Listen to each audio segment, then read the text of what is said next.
Hey guys, and welcome back to my channel. Thank you so much for stopping by for this video.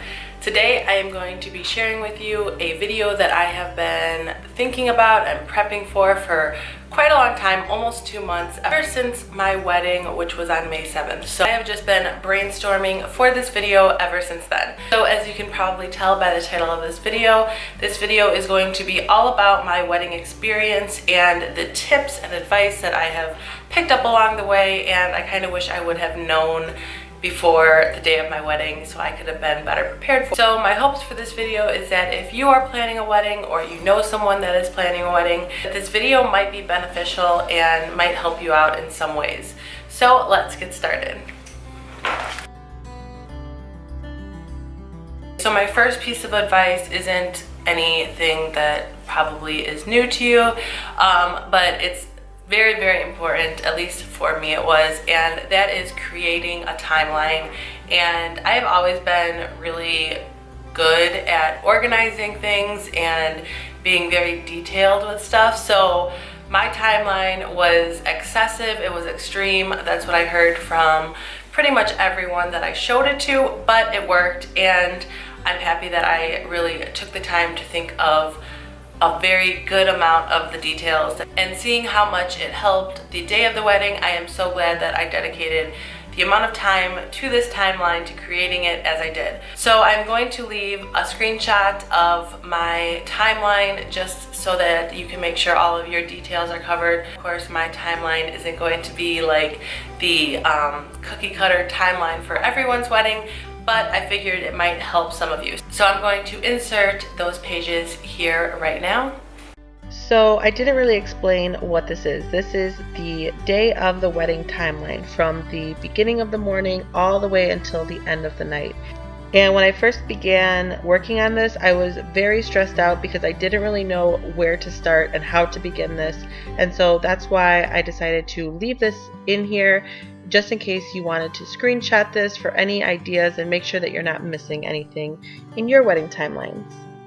So my first step with all of this was talking to my photographer and my videographer and really figuring out when things should take place. And once I had that base, I was able to start building the details and figuring everything out.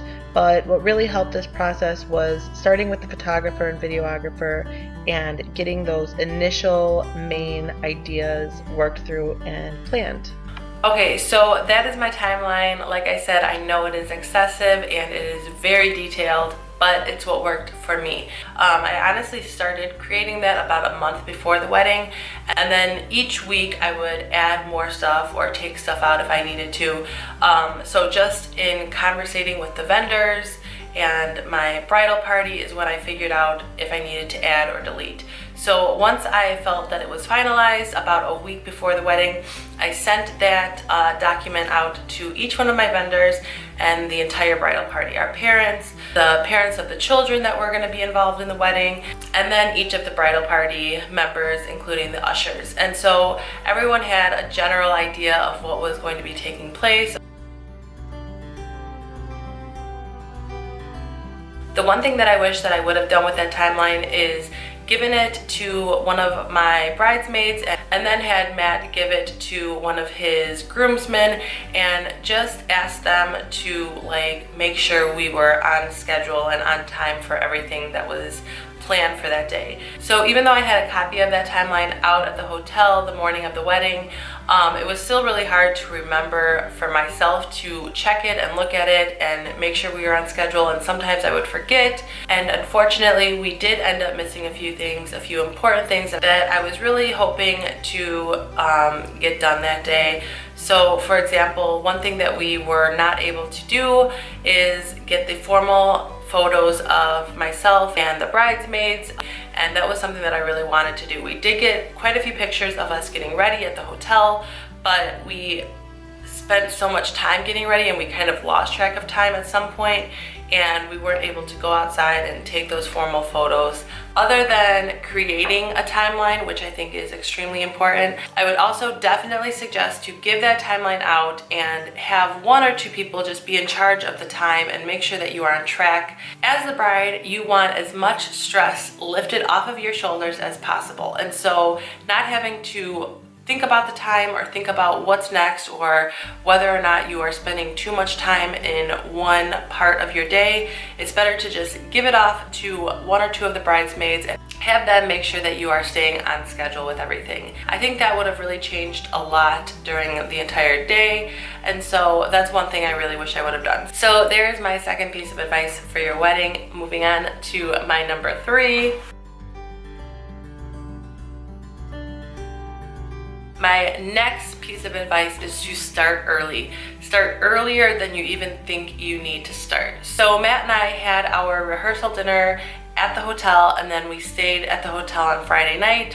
But Friday night I did not get much sleep at all.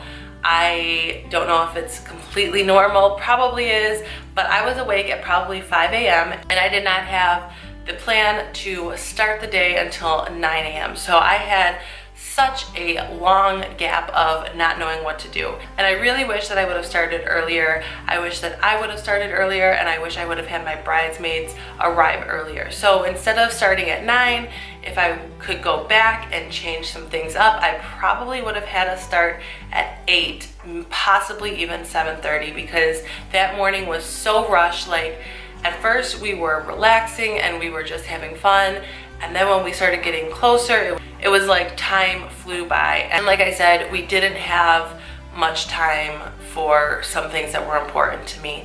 So even though I thought 9 a.m. was a great start time for a 4 p.m.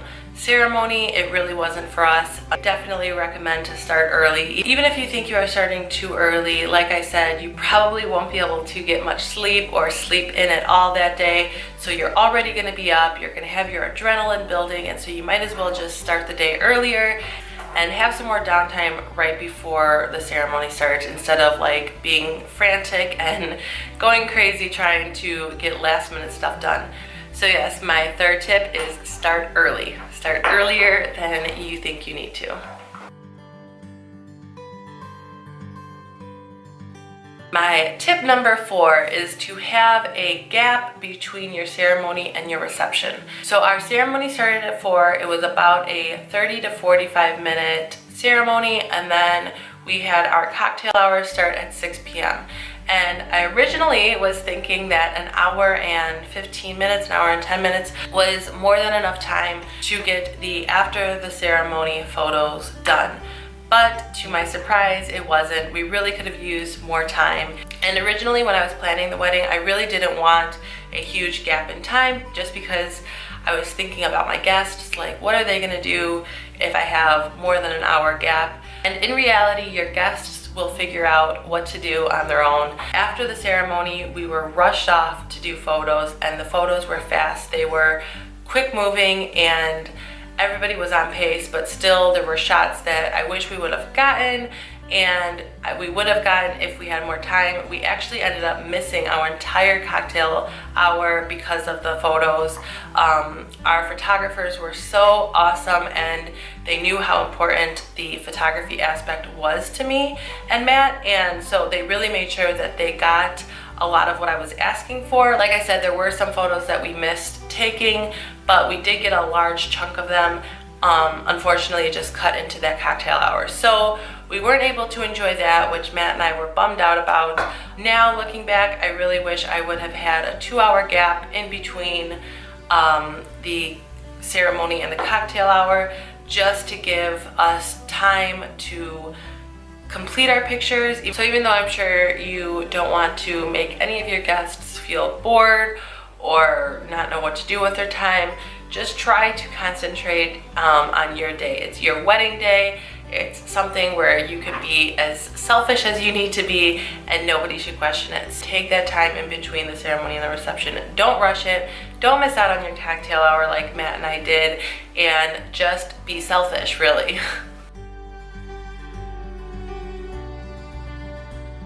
My next piece of advice is to really look up reviews and possibly get referrals from family members or friends before booking any vendors. Make sure that you do research. Don't just go off a whim. Don't try to get it done quickly. Right, so my next piece of advice is concerning the photography. So to me and Matt, the photography was our most important part, the photography and the videography. It's the only thing that you really get to take away from that day and share repeatedly with your family, your friends. So in booking your photographer before the wedding, that was really scary for me because I have heard horror stories and I was so afraid that something would happen and our photos wouldn't turn out to my expectations. And this is something that probably saved me quite a bit of aggravation, and we'll be doing a follow-up video to this one, a story time, and you can kind of probably understand what I'm talking about more if you check that one out. If photography and videography is important to you, like I mentioned earlier in this video, do your research, get your personal referrals, definitely take your time in finding a quality photographer and videographer. Other than that, before signing any paperwork with your photographers, most photographers will offer an engagement session included in the price of your wedding package. Ask those potential photographers if they would be willing to do your engagement session before any contracts are signed. We asked our potential photographers if they would be willing to take our pictures and we would pay them like a deposit. After the engagement session is complete, after we receive our engagement session photos, that money would either go towards the entire wedding package and we would sign our contract and get everything finalized, or if we were unhappy with just the way the photo session went, the personalities didn't mix, or we didn't feel comfortable with them, or if we just weren't happy, completely satisfied with the engagement photos that were taken, that money would be lost, but it would have just kind of gone towards that photography session, if that makes sense. So for us, the deposit in reserving our wedding date was $225. So that $225 was paid to our potential photographers before the engagement session. And then we would decide after the engagement session as to where that money would be like directed to. Would it be directed and applied to our wedding package, or would that $225 go towards the engagement photos, and that would be that. There would be no contract signed. Those photographers would go their way and we would go ours, and we would just continue searching for our wedding day photographers. And I strongly suggest doing that. Like I said, you can watch my quick story time video and I will post after this one, and you can find out exactly why I feel so strongly in doing that with your photographers. But it is definitely something that I'm very glad that I did, and something that I am recommending to all of my family and all of my friends. Just don't make a commitment, especially since you're able to see the work of the photographer through those engagement photos. Make sure you are satisfied with that work and their personalities and everything before you make that commitment. You can't really do that with your DJ or your florist, but you can do that with your photographer, and so take advantage of that. It allowed us to see their work, it allowed us to interact with them and see how comfortable we felt with them. So pretty much you just save yourself the risk of getting stuck with a photographer or a photography company that you don't really enjoy the work of, or that you have a hard time working with. So that was honestly one of the best decisions I could have made. And then again, before you sign that contract, bargain with your photographers and see if they are able to lower the price, or if they're not willing to lower the price, see if they can add anything to your package. So for Matt and I, once we did find our final photographers, he bargained that our photographers would take our rehearsal dinner photos, and they threw that into the package.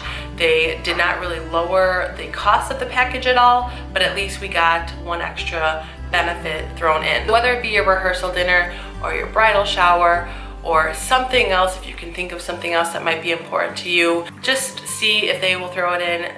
You can't really go wrong in asking. Our photographer and our videographer were the same company. They are a husband and wife, and not saying you really need to find a husband and wife photographer, videographer, but I think that going through one company for both of those areas worked out really well for us, because that photographer and that videographer really knew how to work together. They were not blocking each other. They had that charisma and that unity that made them an excellent team. I'm sure there are many, many, many instances and situations where having a separate photographer and having a separate videographer worked out flawlessly, and that is awesome and completely fine. But I think that booking the two together could help like alleviate any problems or issues. Which leads into my next piece of advice: get everything in writing. I was very, very particular in not having too many phone interactions with any of my vendors. If I had a question, I would email them, and I would request that those emails get answered via email back to me. I had a few vendors ask if they could call me up or if I could give them a call and we could discuss everything, but I was very adamant on wanting my questions answered in writing for two reasons basically. One, just in case I forgot something, I had a very quick and easy reference. I didn't have to ask it again or try and beat my brain trying to remember. I was just able to go to that email and see what their answer was. And so it made it very easy and convenient. And also, in case there was a conflict or miscommunication, I was just trying to save myself from any possible issues. I had everything that they told me that they were gonna do in writing. And it was just kind of reassuring to me to know that I could pull an email up and, you know, show them like, no, this is what you agreed, or this is what you said you would do, instead of saying, oh, well, that time that we spoke on the phone, that's what you said. And then it would have just probably turned into my word versus their word, which nobody really wants to get into, you know, weeks or days before the wedding, or possibly even the day of the wedding. Just keep in mind that communicating via email, it might be like a lengthier time that it will take, and it obviously delays the response time, but at least you have everything right there. So yes, definitely that is a big piece of advice that I have gained along the wedding planning process. My next piece of advice is probably more of personal preference, but it would be to have your friends and your bridal party take some personal photos throughout the day. And I know some like brides that might not be important to, because you just hired a photographer and spent all this money on a photographer to take all those photos, and I completely understand that. But it is also nice to have some like regular behind the scenes photos. I really didn't think about that before the wedding. So I didn't really ask any of my bridal party to go out of their way to take photos here and there, but we did get some, and I'm so glad that we have those photos. Those, you know, lower quality cell phone photos. They just show more aspects of the day other than those really nice, touched up, edited, professional photos that our photographers took. Plus, it's always nice to have some photos of the day before your photographer's photos are ready to be viewed. So it might take a week or two or a month to get those professional photos back to you. And so in the meantime, it's really nice to look at the photos that were taken by yourself or your bridal party, your family, your friends. I was just really happy that my bridal party did think to take photos along the way. I wish there would have been more, but I'm really happy that my bridal party took what they did, and I was able to really look at those and reminisce using those until the professional photos were ready. So that would be my next piece of advice. For your spouse's ring for the guy's ring. When Matt and I were picking out his ring, we were kind of persuaded to purchase a tungsten ring for him.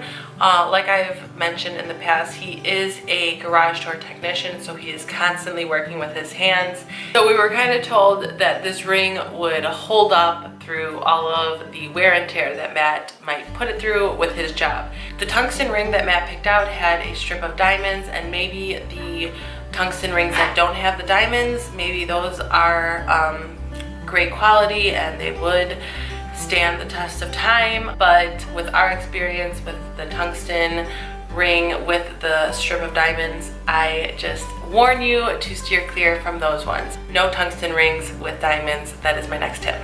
So I'm going to have 2 little story time videos to follow this video, so you can check those out if you want the details of what went down. So those are my tips. I really hope that everything I said makes sense. If you have any questions, let me know. I would be happy to explain myself further or better if any of this didn't make sense. If you have any questions in general about the wedding, just let me know. Let me know what you guys thought.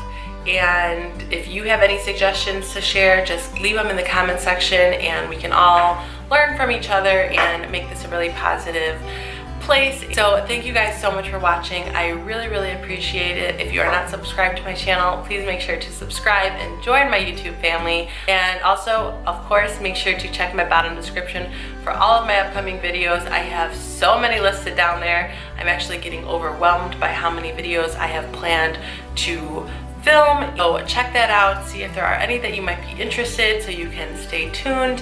And again, thank you guys so much. I will hopefully be chatting with you in the comment section. I love that. And take care until I see you guys in my next video. Bye.